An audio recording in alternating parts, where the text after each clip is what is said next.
Buenas noches, mi nombre es Álvaro González y vamos a explicar acerca del contenido temático que tuvimos en este curso. Yo pertenezco al primer semestre de Tecnología de Regencia y Farmacia. Estoy en el grupo 60 con el tutor Diego Ricardo Benavides. Entonces lo primero que vamos a mirar, la pretarea. La pretarea trató de hacer un mapa mental acerca de la historia de los medicamentos. ¿Y qué podemos entender de la historia de los medicamentos?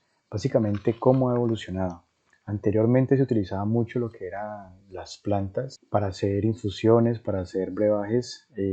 Las antiguas civilizaciones utilizaron mucho estas plantas y esta era pues la principal fuente de remedios para ellos. Con el paso del tiempo, estos medicamentos o estos remedios fueron evolucionando. Se le llamó principalmente drogas a toda esta parte de las infusiones, preparaciones, para luego evolucionar en medicamentos. ¿Cuál es la diferencia entre droga y medicamento? La droga es el tipo de brebaje e infusión que se da sin una prescripción química. Y el medicamento como tal, como un ejemplo, el acetaminofén, lo vemos por aquí, es un medicamento ya con una prescripción, una fórmula química. Anteriormente también, a mediados del siglo XVII, se registraron muchas muertes, pero no se sabía exactamente cuál era la causa. Entonces es aquí donde por primera vez investigan acerca de las bacterias o los microorganismos. En el siglo XVII se dan cuenta de que estos seres vivientes también existen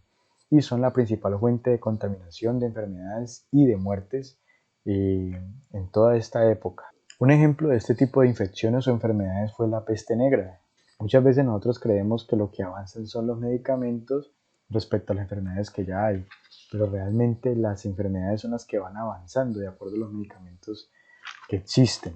En el año 2003 se conoce lo que es el genoma humano y también aparecen los biofármacos. En la tarea 1 teníamos que investigar acerca de los antecedentes y desarrollo de la farmacia. Entonces esta actividad la teníamos que hacer por medio de una línea de tiempo. Tenemos unas civilizaciones básicas en las cuales creían en los dioses y las plantas, como lo era por lo menos Egipto, Asiria y Babilonia e Israel. Bueno, en todas estas civilizaciones existían brujos, chamanes, curanderos, puros brebajes, y así era como poco a poco iban avanzando en cuestión de la medicina sin ni siquiera imaginar hasta dónde podían llegar.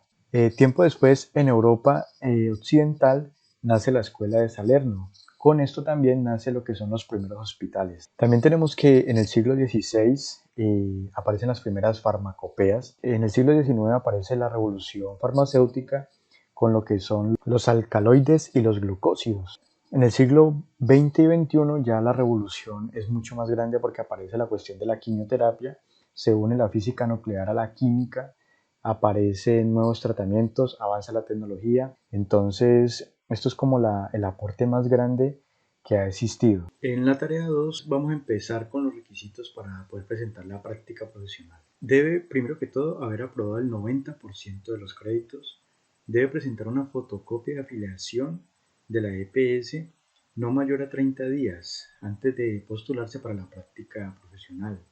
Debe presentar una fotocopia ampliada al 150 del documento de identidad. Debe llenar la ficha de información personal en el formato EasySalud. También hay unas recomendaciones especiales para mujeres en caso de estar embarazadas.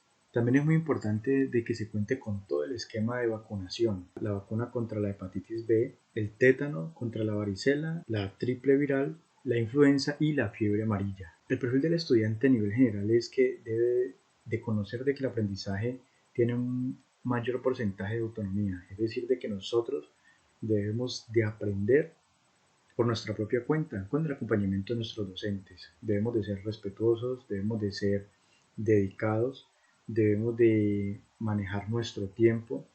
El perfil del egresado, vamos a resumirlo y juntarlo con lo que es la cuestión de las funciones que puede desempeñar un regente de farmacia. Entonces puede dirigir establecimientos farmacéuticos de baja complejidad, pero también puede apoyar al químico farmacéutico en actividades de mediana y alta complejidad. Puede hacer inspección a sitios o establecimientos farmacéuticos, también puede realizar mercadeo o ventas de medicamentos y también puede realizar capacitaciones e inducciones, entre otros. Como tal, podemos concluir dos cosas. La primera es que nosotros como estudiantes debemos de ser autónomos, debemos de manejar siempre lo que es la autocapacitación y la motivación para seguir aprendiendo. La segunda respecto a los medicamentos es que nosotros vemos cómo todo va avanzando, cómo empiezan de pronto los medicamentos con la cuestión de las hierbas de la medicina natural y cómo ahorita han aumentado en cuanto a lo que son las partes químicas, respecto a la tecnología, respecto a la unión de varias ciencias como son la física también que se une a la química, la matemática, lo que es la botánica. Todo eso hace parte de cómo evoluciona tanto los medicamentos como también evoluciona la farmacia.